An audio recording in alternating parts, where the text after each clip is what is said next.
Periscope. We're live. Hey. You can say hello to our followers. Andres. Politica. Hello, it's so good to be here. Rolling, rolling, Jorge. Grabando aquí. Okay, The grabando. the middle camera. I interviewed you about 8 years ago when you were in campaign. Yes, that's right. New 2007. York. Andrew. New York. Veronica. Ready? Was it New York or DC? No, I think it was DC. I think. Hard to remember back then. Okay. Let me know when you're ready. You good? Yeah. Everybody Okay. Rolling. We're rolling on all three. Yes?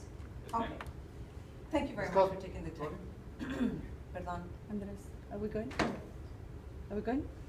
I think it's Okay, a miracle apologize. to do this. Okay? Yes, now we, Okay. Everybody's connected now. Yes. Thank you so much for talking to us. You know, at this stage of the campaign 8 years ago, people were sure that you were going to win, and Obama came along. So what has changed, or what's different this time around? Are you the same woman that you were 8 years ago? Well, I don't know if any of us are ever the exact same person. I think I've learned a lot in the last 8 years, certainly 4 years as Secretary of State. Last time I was running against an extraordinarily charismatic and really impressive candidate who had a vision for the country, and we fought it out to the very end. And then, to my surprise, he asked me to be Secretary of State. So a lot has changed. My basic values, why I pursue public service, why I think politics is important, to pick the government that is going to be on your side, that hasn't changed. But we're talking about different issues that I think are important to the people of America. How are you different this time around? I think I learned a lot from that last campaign. I feel more, just more relaxed about it all. It's just part of the campaign, back and forth, all of the criticism and the attacks and everything that come. And I'm very keen on just charting a very straight course to be able to communicate with people. That's why I started listening on this campaign back in April, and I learned a lot by listening, because I want to be a president who gets up every day and tries to help people have a better life. That's, to me, what a president should do. Well, you just rolled out your new education program, and what it includes is helping kids pay for tuition, particularly in public colleges, and this would cost $350 billion in 10 years.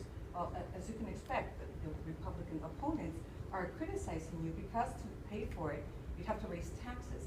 Do you think that this would be approved by a Republican-led Congress?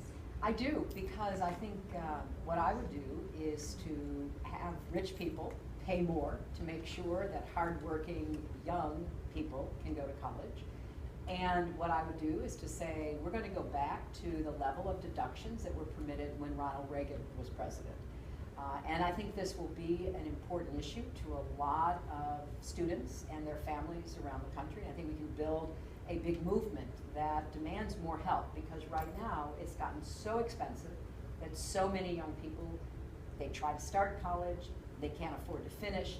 If they do finish, they have so much debt they can't afford to get on with their lives. And I think that's wrong. And that will be particularly important for Hispanic students, because Hispanic students are now going to college at a much higher rate, but they still face a lot of financial burdens. And I want to make it possible to afford college and then to refinance to a lower rate of payback the debt that you have. Exactly. About 30% of Latino students are dropping out of college, mainly because they can't afford it. As I was promoting this interview on social media, one of my followers said that he decided in 2008 to go back to get a master's, and that now he became a slave to his loans. So what can you do for people like that have to graduate and then have to pay $50, $60, $70, $100,000? That's exactly why I will promote the refinancing of the debt for the gentleman, and that's a very colorful phrase, and unfortunately all too true, the slave to your debt. So many people can't start a business, they can't buy a home, they can't even get married because they have so much debt. So we will refinance all the debt. We will bring down the cost of the debt. We will forgive the debt after a certain number of years. If you're in a public service position, we will forgive it even sooner, and we will make it possible for you to only pay a percentage of your income. So you don't have to, if you're a $25,000 teacher, you're not going to have to be paying the same amount of money as a $100,000 lawyer. So we need to get some fairness and some equity, because for all those kids who start college, I want them to be able to finish. If that's their dream, I want to help them achieve that. Now, your immigration proposal is very generous and very ambitious. You're offering citizenship for undocumented immigrants. You're offering to extend DACA and DAPA. As we know, President Obama made promises on immigration that he later realized he could not keep. So how can you guarantee that you can actually implement this very ambitious program? Well, I've had the same position on immigration for many years, going back to when I was a senator from New York. I've worked closely with the Latino community, certainly in New York, but around the country. I think that a comprehensive path to citizenship, to reform our immigration system, is the only answer.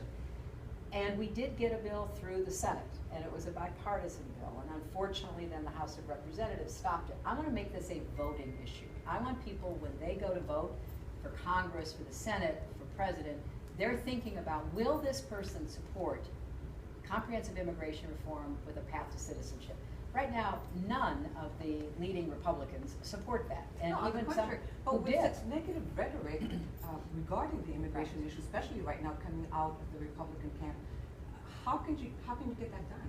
I mean, if Congress continues to be controlled by Republicans, how is that going to happen?